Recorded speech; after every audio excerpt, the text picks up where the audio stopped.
Good morning students. நான் உங்கள் zoology teacher Sudhakar பேசுகிறேன். ஸோ லாஸ்ட் கிளாஸ் நம்ம வந்து பார்த்திங்கன்னா மைக்ரோ எவல்யூஷன். ஸோ மைக்ரோ எவல்யூஷனாக என்ன அப்படிங்கிறத நம்ம பார்க்குறோம். ஏற்கனவே பார்த்தாச்சு இல்லையா? மறுபடியும் ரீகால் பண்ணுறேன்.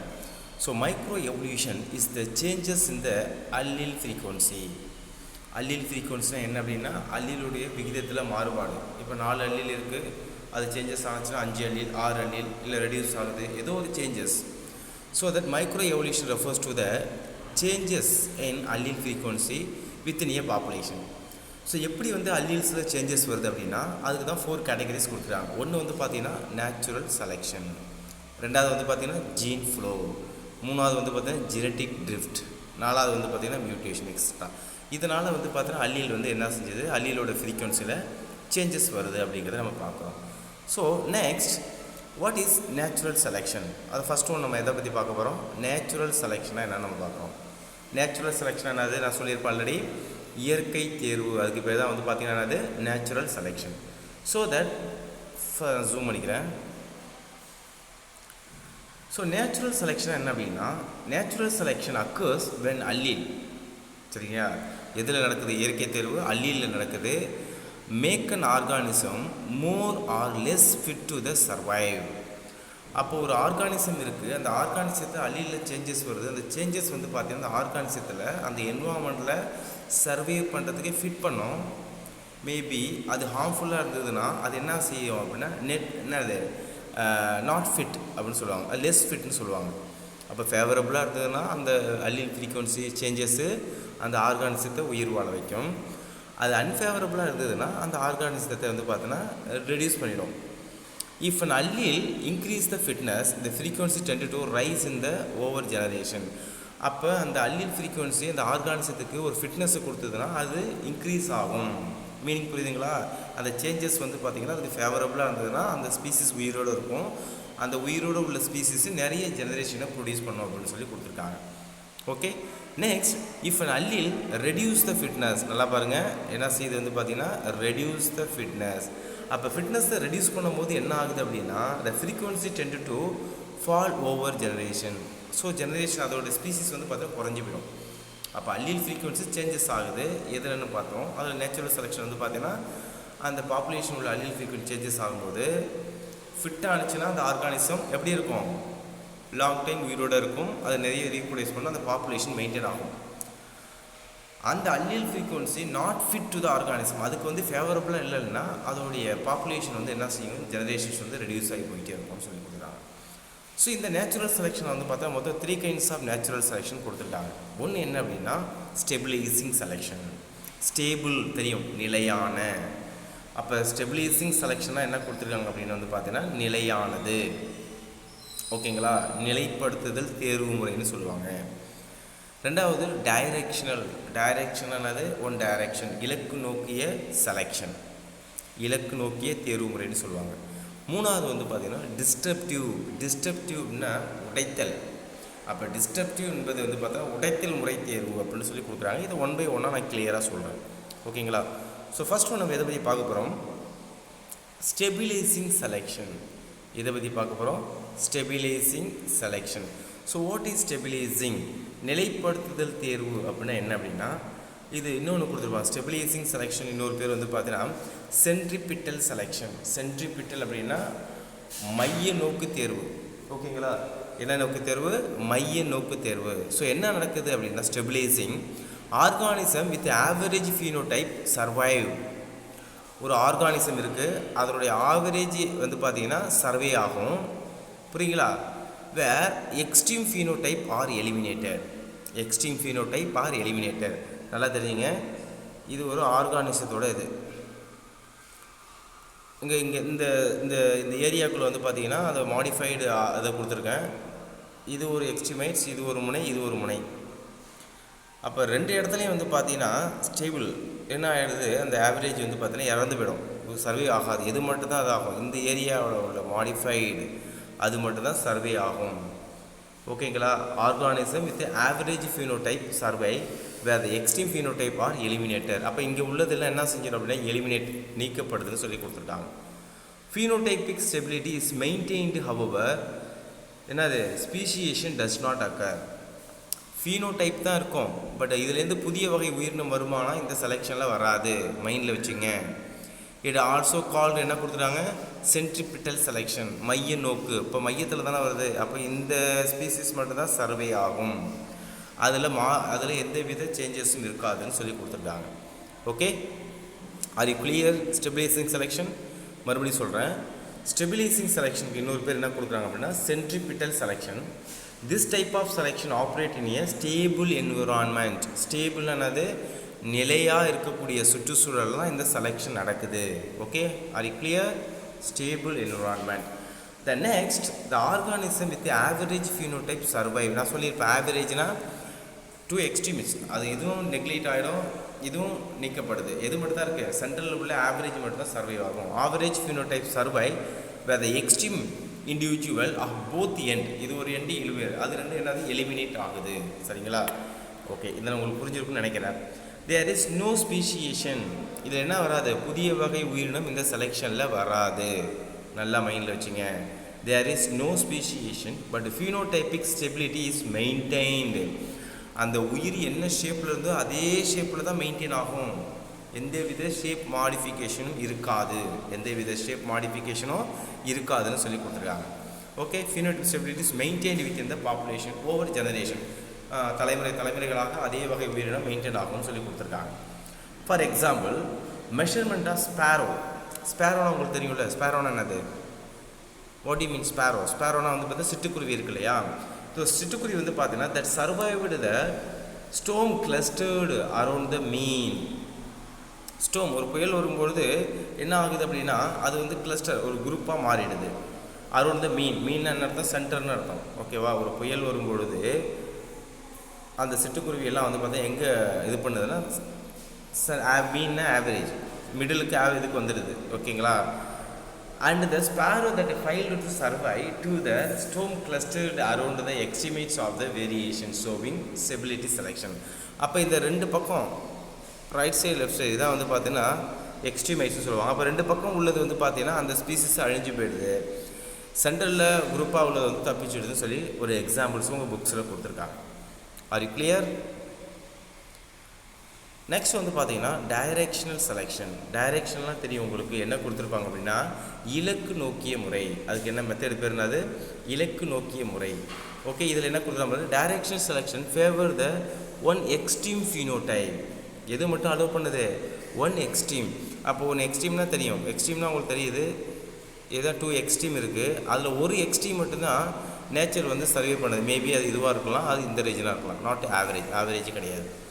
Okay, directional selection favor the one extreme phenotype. The allele frequency shift towards that extreme type. The allele frequency என்ன செய்யுது? ஷிஃப்ட் ஆகுது towards the extreme type. extreme என்ன அர்த்தம்? இந்த அல்லீல் வந்து பார்த்தீங்கன்னா செலெக்ஷன் ஆப்ரேட்ஸ். இது வந்து ஒரிஜினல் பாப்புலேஷன், இது எங்கே போகுதுன்னா இந்த நோக்கி போகுது.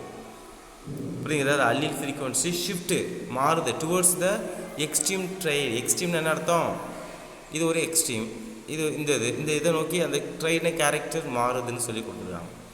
ஓகே, இப்போ கவனிங்க. இப்போ வந்து உங்கள் இதில் என்ன கொடுத்துருக்காங்க அப்படின்னா இதில் நம்ம கிளியராக படிக்கணும் இல்லையா? So the direction selection environment என்ன கொடுக்குறாங்க?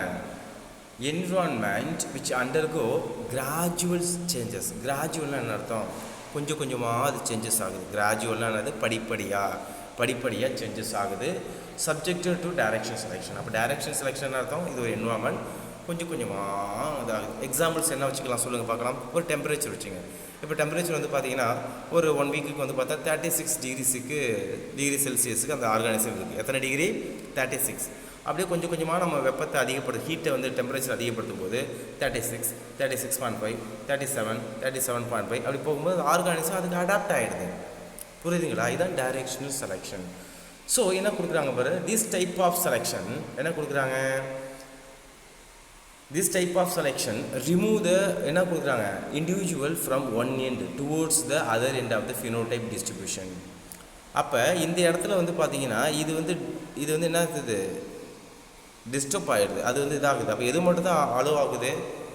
இந்த எக்ஸ்டிமேட்ஸ் உள்ளது மட்டும்தான் சர்வே ஆகும், இந்த எக்ஸ்டிமேட் உள்ளது சர்வே ஆகாது. Are you clear?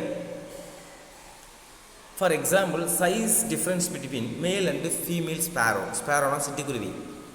மேல் சிட்டுக்குருவிக்கும் ஃபீமேல் சிட்டுக்குருவிக்கும் என்ன வித்தியாசம் அது கொடுக்குறாங்க. போத் மேல் and female look like externally. என்ன கொடுக்குறாங்க, வெளிப்புறத்தில் பார்க்கும்பொழுது மேல் அண்ட் ஃபீமேல் ஸ்பேரோஸ் பார்க்குறதுக்கு ஒரே மாதிரி தான் இருக்கும். பட் என்ன கொடுக்குறாங்க, but differ in body weight.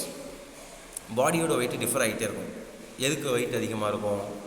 Female show directional selection in relation to the body weight. அப்போ ஃபீமேல் வந்து வெயிட் வந்து பார்த்திங்கன்னா கிராஜுவலாக என்ன செஞ்சுட்டு தான் இருக்குது, அதிகமாகிட்டு தான் இருக்குது அப்படின்னு சொல்லி கொடுத்தாங்க. இது வந்து பார்த்திங்கன்னா ஒரு டைரக்ஷனல் செலெக்ஷன் புக்ஸில் எக்ஸாம்பிள் கொடுத்துருக்காங்க. ஓகே, த நெக்ஸ்ட் வந்து பார்த்திங்கன்னா டிஸ்டர்ப்டிவ் செலெக்ஷன் அதர்வைஸ் கால்டு என்னது, சென்ட்ரிஃபியூகல். சென்ட்ரிஃபியூஜன் தெரியுமா? அந்த இன்ஸ்ட்ருமெண்ட் பேர் தெரியுமா உங்களுக்கு? சென்ட்ரிஃபியூஜன் என்னென்னு? சென்ட்ரிஃபியூஜன் ஒன்றும் கிடையாது. ஒரு சென்டரில் ஒரு ஆக்சிஸ் இருக்கும், ரெண்டு பக்கமும் நம்மளுடைய சூப்பர் அந்த மைக்ரோ இதில் வச்சு நம்ம கிரைண்ட் பண்ணி அதை நல்லா அரைச்சிட்டு அந்த கீவேர்ட்ஸில் இங்கே சுற்ற வச்சுருவாங்க. அது ஃபாஸ்ட்டாக சுற்றும் போது என்ன ஆகும், ஃபோர்ஸ் எங்கே எக்ஸ்டர்னலில் தானே போகுது, புரியுதா? எங்கே போகுது, எக்ஸ்டர்னலில் போகுது. அதனால் சென்ட்ரிஃபியூகல் அப்படின்னா மைய விலக்கு தேர்வு. ஸ்டெபிலைசிங்னா சென்ட்ரிபிடல் அப்படின்னா மைய நோக்கு, இது வந்து மைய விலக்கு. மைண்டில் வச்சுக்கோங்க. ஓகேங்களா? Are clear? Disruptive selection. Next போகலாமா? டைரக்ஷன் முடிச்சாச்சு. இந்த நெக்ஸ்ட் வந்து பார்த்தீங்கன்னா டிஸ்டர்ப்டிவ் செலெக்ஷன். அதுக்கு பேர் தான் என்ன பார்த்தோம் வந்து பார்த்தீங்கன்னா சென்ட்ரிஃபியூகல் செலெக்ஷன் அப்படின்னு நம்ம பார்க்குறோம். ஓகே, டிஸ்டர்ப்டிவ். ஓகே, தேர்டு நம்ம வரோம். மைண்டில் வச்சுங்க, மாற்றி கன்ஃபியூஷன் பண்ண வேணாம். Disruptive selection favour the two extreme opposite phenotype. நல்லா தெரிஞ்சுங்க. ஆர்கானிசம் அந்த நேச்சர் வந்து எதை மட்டும்தான் உயிர் வாழ அலோவ் பண்ணுது அப்படின்னா இந்த எக்ஸ்ட்ரீம்னா சென்ட்ரலில் உள்ளதை அலோவ் பண்ணாது. Average trait are eliminated. ஆவரேஜ்னால் இந்த இடம் தான் ஆவரேஜ். இந்த ட்ரைடு வந்து என்ன ஆகுது, எலிமினேட் ஆகுது. இது ஆல்சோ கால்டு என்ன பண்ணுறோம், சென்ட்ரிஃபியூகல் செலெக்ஷன் சொல்லி கொடுத்துருக்காங்க. ஓகே, இப்போ உங்களோட புக்ஸில் என்னென்ன கொடுத்துருக்காங்க அப்படிங்கிறத நம்ம பார்க்கலாம். when homologous environment changes into the heterologous environment. Homologous அப்படின்னா ஒரே மாதிரி உள்ள என்விரான்மெண்ட். அப்போ ஒரே மாதிரி உள்ளது என்ன மாறுது, காலச்சூழ்நிலை மாறுது. அது ஹெட்ரோஜினஸ் என்விரான்மெண்ட்டாக மாறுது. என்னவா மாறுது, ஹெட்ரோஜினஸ் என்விரான்மெண்ட். அப்படின்னு என்ன அர்த்தம்? ஹோமோஜினஸ்ன்னு நமக்கு தெரியும், பகலில் வெயில் அடிக்கணும், இரவுனா என்ன இருக்கும், லைட் இருக்காது. இது ஹோமோஜினஸ். திடீர்னு 3 மணி நேரம் வந்து பார்த்தோன்னா வெயில், 3 மணி நேரம் வந்து பார்த்தோன்னா இரவு, 3 மணி நேரம் மழை, மழையுடன் கூடிய இரவு, இரவுடன் கூடிய மழை, வெயிலுடன் கூடிய மழை. ஸோ இப்படி கிளைமேட்டு மாறுது. அதுதான் ஹெட்ரோஜீனஸ் என்விரான்மெண்ட், அன்பிரிடிக்டபிள் என்விரான்மெண்ட். அதுக்கு பேர் தான் வந்து பார்த்தீங்கன்னா ஹெட்ரோஜீனஸ் என்விரான்மெண்ட்னு சொல்கிறாங்க. Are you clear? Okay, this type of selection operation நடக்குது. The organism both extreme phenotype are selected. நல்லா தெரிஞ்சுங்க, இதான் both extreme phenotype. Organism both extreme phenotype are என்ன செய்கிறாங்க, are selected where the individuals with average phenotype are eliminated. இது average வந்து பார்த்தோன்னா நீக்கப்படுது, எலிமினேட்டட் அப்படின்னு சொல்லி கொடுக்குறாங்க. This result in the splitting of population into 2 sub population or 2 species. அப்போ இது சப் பாப்புலேஷன் ஆர் நியூ ஸ்பீசிஸாக கன்வெர்ட் ஆகுதுன்னு சொல்லி கொடுத்துருக்காங்க. ஓகேங்களா? Into the sub population. This is then rare from the selection but leads to the formation of more or different species. இது நடக்கிறது ரொம்ப ரேர், பட் இது நடந்துச்சுன்னா மோர் ரெண்டு என்னது நிறைய ஸ்பீசிஸு உருவாகும் வாய்ப்பு இருக்குதுன்னு சொல்லுவாங்க. It is also called adaptive radiation. இதுக்கு பேர் தான் என்ன கொடுக்குறாங்க, அடாப்டிவ் ரேடியேஷன். அப்படின்னு என்னது, தகவமைப்பு பரவல். அதுக்கு தகுந்த மாதிரி அது என்ன செஞ்சுட்டே இருக்குது, பரவி பாப்புலேஷன் ஸ்ப்ரிட் ஆகிட்டே இருக்குது. அதுதான் அடாப்டிவ் ரேடியேஷன். எக்ஸாம்பிள் வந்து பார்த்தீங்கன்னா டார்வின் ஃபின்ச்சஸோட பீக், டார்வின் குருவி இருக்கு இல்லையா, அதோடைய அழகு இருக்குல்ல, அது வந்து டிஃப்ரென்ஸ் இருக்குது in relation to the seed size inhabiting. எங்கேருந்து வந்திருக்கு, கேலபாகோஸ் ஐலாண்ட். கேலபாகோஸ் தீவில் உள்ள டார்வின் குருவிகள் அதனுடைய பீக்கு வந்து பார்த்தீங்கன்னா அது எந்த சீடை வந்து கடிச்சு சாப்பிடுதோ அதுக்கு தகுந்த மாதிரி அதோடைய அளவு, அந்த பீக்கோட சைஸ் இருக்குங்கிறாங்க. பெரிய சீடை சாப்பிட்டதுனா அதோட பீக் பெருசாக இருக்கும், சின்ன சீடை சாப்பிட்டதுனா அதோட பீக் சின்னதாக இருக்கும். இது வந்து பார்த்தா டிஸ்டர்ப்டிவ், அப்படியே இதாகிடுச்சு சொல்லி கொடுக்குறாங்க. வாரி கிளியர்? நெக்ஸ்ட் போகலாமா? உங்களுக்கு எக்ஸாம்பிள்ஸ் கொடுத்துருக்காங்க எது எது என்னன்னு சொல்லிட்டு. இதில் உங்களுக்கு நல்லா கிளியராகவே புரியும், நான் எக்ஸ்பிளைன் பண்ணுறேன். ஃபஸ்ட்டு வந்து எதுக்கு எக்ஸாம்பிள் கொடுத்துருக்காங்க அப்படின்னா ஸ்டெபிலைசிங் செலெக்ஷன். என்ன சொல்கிறாங்க, ஸ்டெபிலைசிங்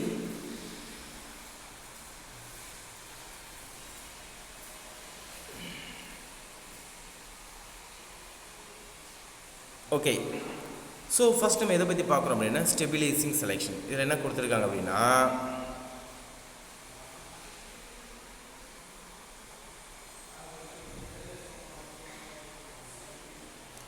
ஸோ கவனிங்க, ஸ்டெபிலைசிங் செலெக்ஷனில் பாப்புலேஷன் ஆஃப்டர் நேச்சுரல் செலெக்ஷன். இது நேச்சுரல் செலெக்ஷன் அப்புறம் பாப்புலேஷன் எப்படி ரைஸ் ஆகுன்னு பாருங்கள். ஆவரேஜ் மட்டும் போயிருக்கு.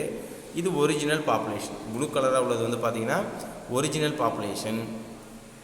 அந்த ரெட் கலராக உள்ளது வந்து பார்த்திங்கன்னா என்னது இப்போ பாப்புலேஷன் ஆஃப்டர் நேச்சுரல் செலெக்ஷன். இதில் என்ன சொல்லியிருக்காங்க அப்படின்னா நல்லா தெரிஞ்சுங்க. ராபின்ஸ்னால் ஒரு பேர்டு, அதை நான் இது பண்ணுறேன். ராபின்ஸ்னால் ஒரு பேர்ட். ராபின்ஸ் டிப்பிக்கலி லே 4 எக். அந்த முட்டையை பார்த்தா தெரியும் உங்களுக்கு எத்தனை முட்டையை விடுது. 4 முட்டையை விடுது. And example of stabilising selection. இதை வந்து நம்ம ஒரு ஸ்டெபிலைசிங் செலெக்ஷனாக விடலாம். Larger clutches may result in என்னது மால்நியூரிஷ்டு சிக்ஸ். லார்ஜர் கிளச்சஸ்னால் கிளச் அப்படின்னா வந்து பார்த்தீங்கன்னா அதிக இறுக்கமாக இருக்கும்பொழுது நிறைய இருக்கும். அப்போ அந்த சிக்ஸ் வந்து பார்த்தீங்கன்னா என்ன ஆகும் அப்படின்னா மால் நியூட்ரிஷனால் இறந்து போயிடும். அதானே இப்போ 4 கோழி குஞ்சு இருக்குது, 4 குஞ்சு பேர்டு இருக்குன்னா அதுக்கு என்ன செஞ்சுக்கலாம், ஃபுட்டு கிடைக்கும். நிறைய இருந்ததுன்னா என்ன ஆகும், அது ஏன் இப்போ 4 முட்டை மட்டும் விடுது? இப்போ மீனிங் புரியுதுங்களா உங்களுக்கு? Larger clutches may result in malnourished chicks. அப்போ நிறைய பேர்டு இருந்துச்சுன்னா 4 முட்டைக்கு மேலே அதிகமாக விட்டுச்சுன்னா அது என்ன ஆகும், மால் நியூட்ரிஷனாக உணவு குறைபாடு, சத்து குறைபாடால் அது என்ன செஞ்சிடும் இருக்கும். வைல் ஸ்மாலர் கிளச்சர்ஸ் மே ரிசல்ட்டு நோ வயபிள் என்னது offspring. While smaller clutches may result in no viable offspring. I mean அது வந்து ரொம்ப சின்னதாக இருந்தாலும் இதாக இருக்கும், ரொம்ப இதாக இருந்தாலும். அப்போ ஆவரேஜாக ஓகேவா? அப்போ ஸ்மால்னா ஒரு முட்டை விடுது அப்படின்னா அது ஏதாவது இறந்த பேர்லாம் ஏதாவது பண்ணலாம். அப்போ ஆவரேஜ் என்னது, அதிகமாகவும் இல்லாமல் கம்மியாகவும் இல்லாமல் ஆவரேஜாக அது இது பண்ணும்போது அதோடைய பாப்புலேஷன் இதாகுதுன்னு சொல்லி கொடுத்துருக்காங்க. இது புரியுதா உங்களுக்கு? கொஞ்சம் கன்ஃபியூஷனாக இருக்கா? ஓகே, நெக்ஸ்ட் பாருங்கள். டைரெக்ஷனல் செலெக்ஷனுக்கு என்ன சொல்லியிருக்காங்க பாரு. டைரெக்ஷனாக சொல்லியிருப்பேன், இலக்கு நோக்கிய முறை. ஸோ இது வந்து பார்த்தீங்கன்னா ப்ளூ கலராக உள்ளது வந்து பார்த்தீங்கன்னா பெப்பர்டு ஒயிட் பெப்பர்டு மவுத் வந்து பார்த்தீங்கன்னா ஒரிஜினல் பாப்புலேஷன். அந்த பாப்புலேஷன் ஆஃப்டர் நேச்சுரல் செலெக்ஷன் அப்புறம் அது என்ன பிளாக் கலராக மாறுது, அது மட்டும் தான் சர்வே ஆகுது. நமக்கு தெரியும் டைரெக்ஷன்லாம் இலக்கு நோக்கிய முறை. நம்ம இங்கிலாந்தில் வந்து பார்த்தா இண்டஸ்ட்ரியலைசேஷன் வரும்பொழுது ப்ரீ இண்டஸ்ட்ரியலைசேஷன் தொழில்மயமாக்கலுக்கு முன்னாடி 2 kinds ஆஃப் என்னது மாத்து இருந்தது. ஒன்று ஒயிட் பெப்பர்டு மாற்று, இன்னொன்று வந்து பார்த்தீங்கன்னா பிளாக்கு மாற்றுனா அந்துப்பூச்சி, உங்களுக்கே தெரியும். அதில் வந்து பார்த்தா முன்னாடி வந்து பார்த்தா எது சர்வே ஆணுச்சு, இண்டஸ்ட்ரியல்ஸ் வர்றதுக்கு முன்னாடி எது சர்வே ஆச்சுன்னா ஒயிட் பெப்பர்டு மாதிரி. ஏன்னா அந்த ஒயிட் வாலில் போயிட்டு உட்காரும் பொழுது அதுக்கு எந்த பிரச்சனையும் இல்லை, அது அதோடைய ப்ரீடேட்டாஸ்லேருந்து அது தப்பிச்சிடும். ரைட்டா? அப்போ யார் மட்டும் தான் இறந்து போனாங்கன்னா பிளாக்கு எங்கே போய் ஒயிட்டில் உட்காந்தாலும் அது நல்லா விசிபிளாக தெரியும். அதோட ப்ரீடேட்டாஸ் பேர்ட்ஸ் வந்து அதை கொத்தி சாப்பிட்றோம். ஆஃப்டர் இண்டஸ்ட்ரியலைசேஷன் இண்டஸ்ட்ரீஸ் வந்ததுக்கு அப்புறம் என்னாச்சு அப்படின்னா யார் மட்டும் தான் சர்வே ஆகலாம், அந்த இண்டஸ்ட்ரீஸ்லேருந்து வரக்கூடிய புகை கறி எல்லாமே வாழை எல்லாமே பிளாக் கலராக மாறிடுச்சு. அப்போ அந்த பிளாக் கலரில் போய் இந்த பிளாக் கலர் மொத்தம் உட்காரும் பொழுது தே ஆர் கோமோஜிஃபைடு. அது ஒரு வார்த்தை கொடுத்துப்பான் பாரு, கோமலாஜிஃபைடுனா அடாப்டேஷன். அதுக்கு தகுந்த மாதிரி அந்த வாளுக்கு தகுந்த மாதிரி கலரை மாறிடுது. ஸோ அது தப்பிச்சிடுது. யாருக்கு தப்பிச்சிடுறா? பிளாக் மாற்று தப்பிச்சிடுது. யார் மாட்டிக்கிறா? அதோடைய ப்ரீடேட்டாஸ்லேருந்து ஒயிட் பெப்பர்டு மாற்று இறந்து போயிடுது. அப்போ எந்த பாப்புலேஷன் மட்டும் நேச்சுரல் சர்வே பண்ணுது? பிளாக் பெப்பர்டு மட்டும் தான் சர்வே பண்ணுது அப்படிங்கிறது கொடுத்துருக்காங்க. இது டைரெக்ஷனல். இதெல்லாம் உங்கள் புக்ஸில் இல்லை, நான் உங்களுக்கு எக்ஸ்பிளைன் பண்ணுறேன். நெக்ஸ்ட் வந்து பார்த்தீங்கன்னா டைவர்சிஃபையிங் selection. What you mean டைவர்சிஃபையிங் selection? அது இந்த மூணாவது தான் டிஸ்டர்ப்டிவ் செலெக்ஷனுக்கு பேர் தான் வந்து சென்ட்ரிஃபியூகல் செலெக்ஷன் பார்த்தோம்ல, அதான் கொடுத்துருக்காங்க. இதில் என்ன சொல்ல வரோம் அப்படின்னா இன் ஏ ஹைபாத்தட்டிக் பாப்புலேஷன். ஹைபாத்தட்னா கற்பனை, ஒரு பாப்புலேஷன். அது வந்து என்ன செய்ய ஒரு கருத்துக்கோளாக சொல்கிறாங்க. Grey and Himalayan. ஓகேவா? இது ஒன்று என்னது கிரே, இன்னொன்று வந்து பார்த்தோன்னா ஹிமாலயன். கிரே அண்டு ஒயிட் ரெண்டு சேர்ந்தது. கிரே ஒன்று, கிரே அண்டு ஒயிட் இதிலே தெரியும். இது வந்து கிரே, இது கிரே அண்டு ஒயிட். சரியா? Rabbits are better able to blend with the rocky environment then the white rabbit. இந்த ஒயிட் ரேபிட்டை விட இந்த கிரேவும் இந்த கிரே ஒயிட்டும் அந்த ஹில்ஸில் வாழக்கூடிய அடாப்டேஷனை பெற்றிருக்கு அப்படின்னு சொல்லி கொடுத்துருக்காங்க. ரிசல்ட்டிங் இன் டைவர்சிஃபையிங் செலெக்ஷன். அதனால இது ஒரு பாப்புலேஷனாக போயிடும், இது ஒரு பாப்புலேஷனாக போயிடும். புரியுதா? இதுதான் வந்து பார்த்தீங்கன்னா disruptive selection. Are you clear? Next நம்ம எங்கே போகிறோம் அப்படின்னா ஜீன் ஃப்ளோ. ஸோ ஜீன் ஃப்ளோனால் என்ன கொடுத்துருக்காங்க அப்படின்னா மரபணு ஓட்டம். அதுக்கு பேர் தான் வந்து பார்த்தீங்கன்னா gene flow. Are you clear? Movement of individual. அந்த இண்டிவிஜுவல் எனக்கு ஜீன் இருக்குது, carrying gene in and out of the population. அந்த பாப்புலேஷனில் ஒரு ஸ்பீசிஸ் வரலாம், அந்த பாப்புலேஷனில் ஒரு இண்டிவிஜுவல் வெளில போகலாம். அப்போ இண்டிவிஜுவல் போகும்போது தே கேரி த ஜீன். அப்போ டயக்ராம் கொடுத்துருக்கோம் பாரு. ஒரு பாப்புலேஷன்லேருந்து இன்னொரு பாப்புலேஷனுக்கு வந்து ஒரு ஆர்கானிசம் போகும்போது நியூ கைண்ட்ஸ் ஆஃப் என்னது ஆர்கானிசம்ஸ் வெரைட்டிஸ் வந்து உருவாக்கும். புரியுதுங்களா? ஸோ உங்களுக்கு என்ன கொடுத்துருக்காங்க? Movement of gene through the என்னது gametes or movement of the individual. ஓகேங்களா? மூமெண்ட் ஆஃப் ஜீன் வந்து போகுது எதை வழியாக? த்ரூ த கேமிட் மூலயமா ஜீன் போகுது. அல்லது என்ன கொடுத்துருக்காங்க? Movement of individual in a இமிக்ரேஷனாக ஒரு பாப்புலேஷனில் உள்ளே போகிறது, எமிக்ரேஷனில் ஒரு பாப்புலேஷன் வெளில வர்றது. இதுக்கு பேர் தான் வந்து பார்த்தீங்கன்னா ஜீன் ஃப்ளோ. ஜீன் ஃப்ளோ தமிழில் என்ன சொன்னால் மரபணு ஓட்டம். Okay. Organism and gamete that enter the population may have new allele. அப்போ நல்லா பார்த்துங்க, இந்த ஆர்கானிசம் ஒரு பாப்புலேஷனில் போயிட்டுருக்கு. அந்த ஆர்கானிசத்துக்கு வந்து என்ன இருக்கும் அப்படின்னா நியூ அல்லீல்ஸ் இருக்கும். ஆர் என்னது மே பிரிங் எக்ஸிஸ்டிங் அல்லீல். ஏற்கனவே உள்ள கேரக்டர்ஸ் அந்த அல்லீல் கூட இருக்கலாம், இல்லை நியூ அல்லீல் கூட இருக்கலாம். மீனிங் புரியுதா உங்களுக்கு? So but in different proportion. Same alleles இருந்தாலும் அது வந்து பார்த்தோன்னா டிஃப்ரெண்ட் ப்ரொப்போர்ஷன், வேறுபட்ட விகிதங்களில் இருக்கலாம்னு சொல்லி கொடுக்குறாங்க. இதுக்கு 4 ஜீன் இருக்குது அப்படின்னா இங்கேருந்து வர்றதுக்கு எத்தனை ஜீன் இருக்கும்? ஒரு 6 ஜீன் வச்சுங்களேன். அப்போ ஜீன் சேம் தான், பட்டு ப்ரொப்போர்ஷன் அந்த ரேஷியோ வந்து வேறு. ஓகேங்களா? ஓகே. வேறு என்ன கொடுத்துருக்காங்க? New allele but different proportion those already population. Gene flow can be strong agent of evolution. நல்லா நோட் பண்ணிக்க. Which one is the strong agent of evolution? பரிணாமத்தின் வலிமையுடைய காரணின்னு நம்ம எதை சொல்கிறோம்னா ஜீன் ஃப்ளோவை சொல்கிறோம். இப்போ ஜீன் ஃப்ளோ கண்டிப்பாக நடக்கணும், அப்போ தான் ஒரு வேரியேஷன் வரும். வேரியேஷன் வந்தால் நிறைய உயிரினங்கள் வந்துடும் அப்படின்னு சொல்கிறாங்க. ஓகே. இந்த நெக்ஸ்ட் வந்து பார்த்தோன்னா சீவல் ரைட் ஜெனட்டிக் ட்ரிஃப்ட் ஆர் என்னது சீவல் ரைட் எஃபெக்ட். அதை பற்றி நம்ம பார்க்கலாமா? ஜெனட்டிக் ட்ரிஃப்ட் ஆர் என்னது சீவல் ரைட் எஃபெக்ட்.